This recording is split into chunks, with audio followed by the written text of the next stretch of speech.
Hey 30-tubes. In this video, we're going to look at the laws of logarithms.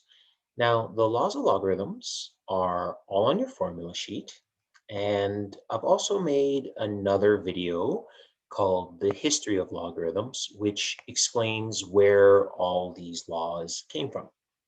At the end of the day, where this all came from was this guy here, Mr. Napier, and he was working with another scientist, and his goal was to turn multiplication into addition, and he did that using something known as a logarithm. So here we've got log base a of b times c. So what his goal was to turn that multiplication into addition. Okay, and again, I explained that a little better in the history video, but for now, here's just your laws. So if multiplication became addition, and guess what? Division became subtraction. Okay, so we'll use these two laws here to simplify and expand things. And the last one here, the power law, what we can do with that power of c is move it down front to become a coefficient of c. Okay, the one thing I want to note on all of these laws, or these two in particular, is that the coefficient there is 1. And if the coefficient isn't 1, we're going to have to do something. So we'll keep an eye out for that as we go through our questions here. Again, these are all on your formula sheet. And go watch that history video. It's only a few minutes long, and it really explains where these come from.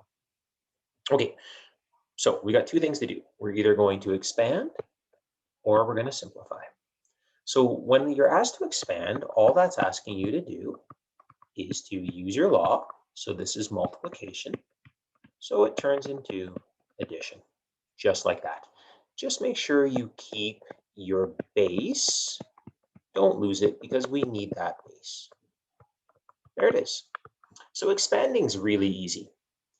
Where the really tough or more difficult questions come in, and the ones that we would get on a diploma typically, are these ones called simplify, meaning write it as a single logarithm. So what I want to notice is there's a plus sign in between. So addition turns into multiplication. So it's 7 times 5, and just multiply them. There it is. Okay, that's easy. A little too easy. I'm actually going to do C first here before I go to B, just because it's got numbers instead of variables. So I notice it's subtraction. So subtraction turns into division, just like that. Okay, the slightly better questions for a diploma are B and D, where they've got variables.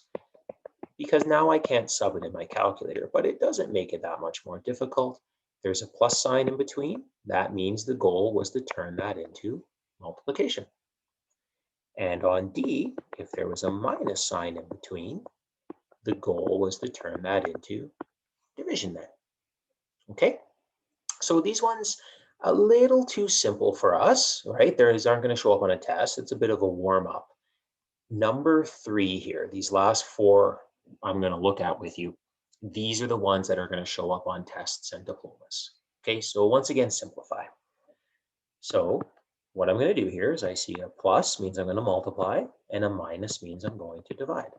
Now it's worth noting that they all have the same base. They will always have the same base in 30-2.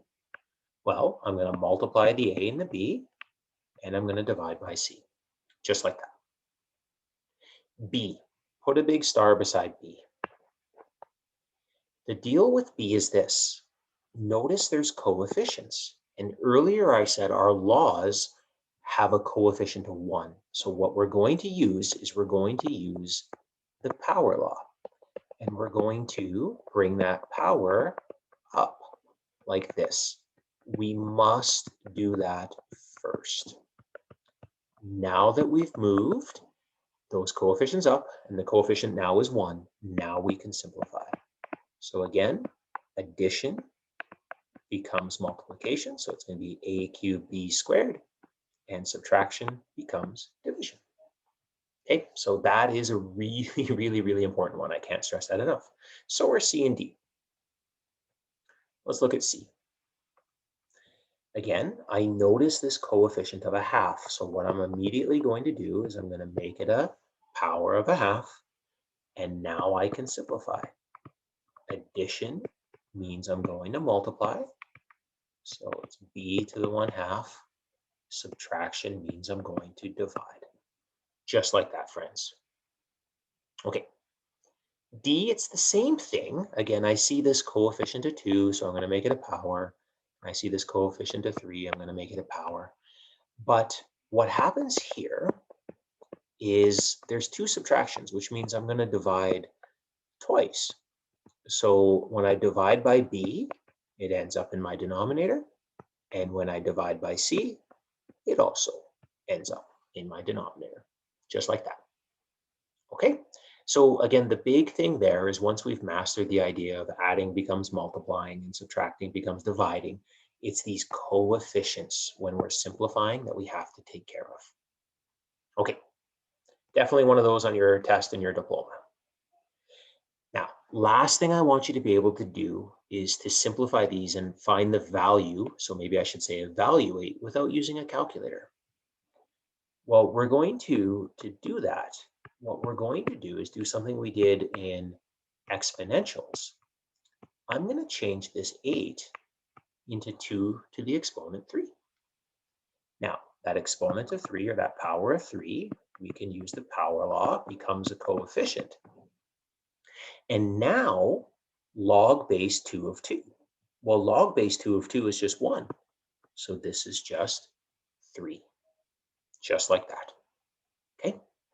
If I look at b, and it says evaluate, or without a calculator, I'm going to turn 4 into 4 squared.